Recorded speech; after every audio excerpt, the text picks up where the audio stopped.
আসসালামু আলাইকুম রহমতুল্লাহ। সিঙ্গাপুরে যারা ভিসা নিয়ে কাজ করতেছেন, আনস্কিল অথবা স্কিল, আনস্কিল ওয়ার্কার যারা যেতে চাচ্ছেন সিঙ্গাপুরে, তাদের উদ্দেশ্যে কিছু কথা বলা। আপনারা আনস্কিলে 12 লাখ 14 লাখ টাকা খরচ করে আনস্কিলে না যাওয়াটাই ভালো। কারণ হচ্ছে অনেকেই ফোন দিয়ে বলে যে ভাই 3 দিন পরে দেশে পাঠিয়ে দিয়েছে, পিসিএম সিস্টেমে গিয়েছিলাম তো 3 দিন পরে পাঠিয়ে দিয়েছে। তো এরকম হলে তো সমস্যা। এত টাকা খরচ করে বিদেশের বাড়িতে যাবে, 2 বছরের পারমিট, 1 বছর পরে স্কেল করার সুযোগ দেয় না। আবার দেখা গেছে সিঙ্গাপুরে এই 3 দিনের বেশি আবার রাখে না কিছু কোম্পানি, স্কেল করার লেটার দেয় না। এটা তো অনেক সমস্যা। এত টাকা খরচ করে না যাওয়াটাই অনেক ভালো। বর্তমানে সিঙ্গাপুরে যারা আনস্কেল গিয়েছেন 2 বছরের জন্য, যারা স্কেল করার সুযোগ দিয়েছে, তারপরেও তাদের জন্য ভালো না। কারণ তারা দেশে আসার পরে নতুন একটা কোম্পানিতে যাবে, কিন্তু অনেক বইগুলোই রিজেক্ট আসতেছে। এই নিউজটা মনে রাখেন। যদি আপনি আনস্কেলে যানও কারো মাধ্যমে, কোনো ট্রেনিং সেন্টারের মাধ্যমে, তারপরেও আপনার বইটা পরবর্তীতে অন্য কোম্পানিতে যাওয়ার জন্য অ্যাপ্লাই করবেন অথবা আবেদন করবেন, সেইখানে রিজেক্ট আসার সম্ভাবনা 99%। তাহলে আপনি কেন এত টাকা খরচ করে যাচ্ছেন? যদিও আপনার লোক থাকে, প্রায় ব্রাদার যাই থাকুক না কেন, না যাওয়াই ভালো। বর্তমানে এই 25 সালে যে কোনো দেশেই এখন বর্তমানে কথা কাজে মিল থাকে না, বেতন একটা বলে আরেকটা দেয়, তো এরকম হয়ে থাকে। তো আমরা সিঙ্গাপুরের যে নিউজটা এখন করতেছি, এই নিউজটার ব্যাপারে আপনারা আনস্কেলে যাওয়া থেকে দূরে থাকুন এবং সতর্ক থাকুন। এবং এজেন্সিদের নির্দিষ্ট কিছু এজেন্সি আছে জানাশোনা, তাদের সাথে যোগাযোগ করে যেতে পারেন। তাও আনস্কেলে না, যদি আপনার কোনো প্রাইভাদার আগে থেকে থাকে অথবা ইউট্রান ওয়ার্কার আগে স্কিল করেছে, তারা যেতে পারেন। কিন্তু নতুনভাবে আপনারা কেউ দয়া করে যাবেন না, তাতে আপনাদের জন্যই ভালো। সিঙ্গাপুর আসলে খুবই একটি সুন্দর দেশ। তো সেখানে অনেক মানুষ ট্যুরে যায়, ঘুরতে যায়, সেটা আলাদা বিষয়। কিন্তু কাজের জন্য গেলে যাওয়া যায় অনেক ভালো কাজের জন্য। ওই দেশটি যাদের স্কেল আছে, আগে যারা ছিলেন সিঙ্গাপুরে, তাদের জন্য ভালো। যারা নতুন করে যাবেন, বারবার বলতেছি, তাদের জন্য ভালো নয়। আপনি 10 লাখ টাকা 12 লাখ টাকা দিয়ে দেশে কিছু করেন, বলতে পারেন যে দেশে কি করব, দেশে করার মতো কিছুই নাই।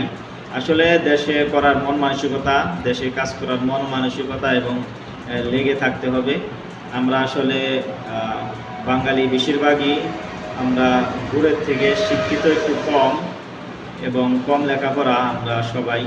তার জন্য আমরা যেমন লেখাপড়ার যে অফিসিয়াল কাজগুলা, বর্তমানে ফ্রিল্যান্সারের কাজগুলো করে অনেকেই স্বাবলম্বী হচ্ছে। তো সেগুলো তো আর শিক্ষিত লোক ছাড়া হয় না। ইংরেজি জানতে হয়, ইংলিশ জানতে হয়, লেখাপড়া লাগে। তো সবাই পারবো না, আমরা সবার মাথার ব্রেন এক না। তো সেই জন্য আমাদের বিদেশ যেতে হয়। তো বিদেশ যেতে হলে আপনারা একটু সিঙ্গাপুরে চিন্তা ভাবনা করে যাবেন। আনস্কেলে আমি কখনোই অ্যাকসেপ্ট করি না। আমি নিজেও সিঙ্গাপুরে ছিলাম। পিসিএম সিস্টেম হোক আর যেই সিস্টেমে হোক, আপনারা কেউ আনস্কেলে দয়া করে সিঙ্গাপুরে যাওয়ার চেষ্টা করবেন না, তাতে আপনাদের জন্যই ভালো।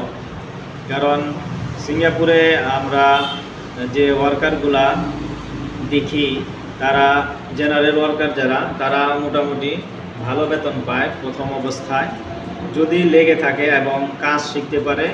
অনেকেরই কাজ শেখার মন মানসিকতা থাকে না। কাজ শেখার মন মানসিকতা যে দেশেই যান আপনি, সে দেশেই থাকতে হবে। আর দেশে যে কোনো স্কিল থাকা ভালো, যে কোনো একটা হাতের কাজ জানা থাকলে সবচাইতে ভালো হয়, যেন ওই কাজ শিখে আমি যে কোনো দেশে যেতে পারি।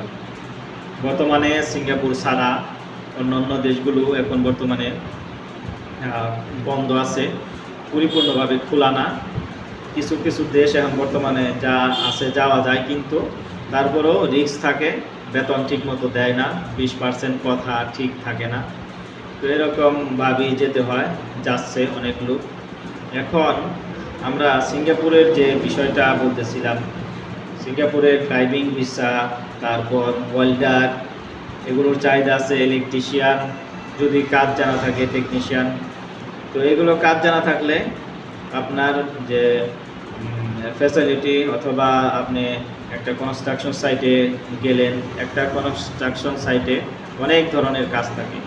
তো অনেক ধরনের কাজ, যেমন প্লাম্বিং, ইলেকট্রিশিয়ান, পেইন্টার, তারপর হচ্ছে আরও নানান ধরনের কাজ, তারপর টাইলসের কাজ, তারপর আপনার হচ্ছে বেনিয়ারের কাজ, কার্পেটিংয়ের কাজ ইত্যাদি। তো এগুলো যদি কারো যে কোনো একটা জানা থাকে, যে কোনো দেশে যে আপনি সুবিধা করতে পারবেন এবং ভালো থাকতে পারবেন। স্যালারি আপ হবে, স্যালারি আপ হবে আপনার কাজ দেখে, কাজের উপরে নির্ভর করে। তো সিঙ্গাপুরে আপনারা আনস্কিলে যাবেন না, দয়া করে অন্য দেশে যাবেন, তাতে ভালো হবে। বর্তমানে অনেক বই রিজেক্ট হচ্ছে এবং অনেক বই রিজেক্ট হয়ে পড়ে আছে দেশে। পুরাতন লোকেরও অনেক বই রিজেক্ট হয়ে আসছে। এমনকি যারা স্কেল করেছে 2 বছর, 2.5 বছর আজ থেকে আরও আগে, তাদের বইগুলো রিজেক্ট আসতেছে। তারা সিঙ্গাপুর এখন পর্যন্ত যায়নি, তারপরেও বইগুলো রিজেক্ট আসতেছে।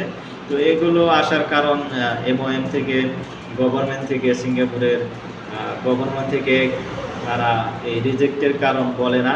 এগুলো উকিল ধরে কিছু একটা করা লাগে, তারপরেও 100% হয় না। অনেকেই আটকে আছে, যাইতে পারে না। তো এইভাবেই চলতেছে।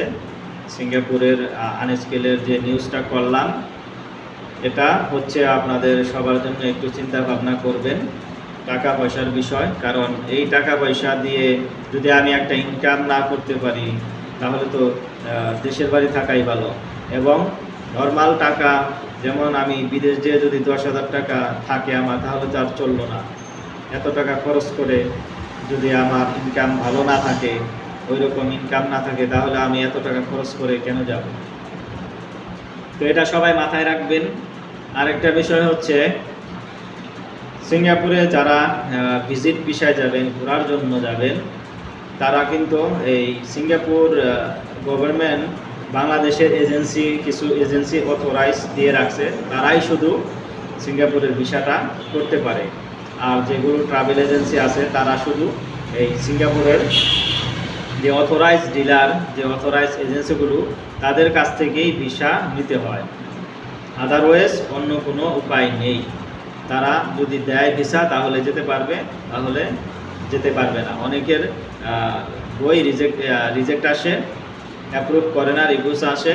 তো আপনারা যদি ভিজিটেও যান, ঘুরতে যান, তাহলে একটা বড় অ্যামাউন্টের ক্যাশ থাকা এবং হাই প্রফেশন থাকলে ভালো হয় ভিসার জন্য।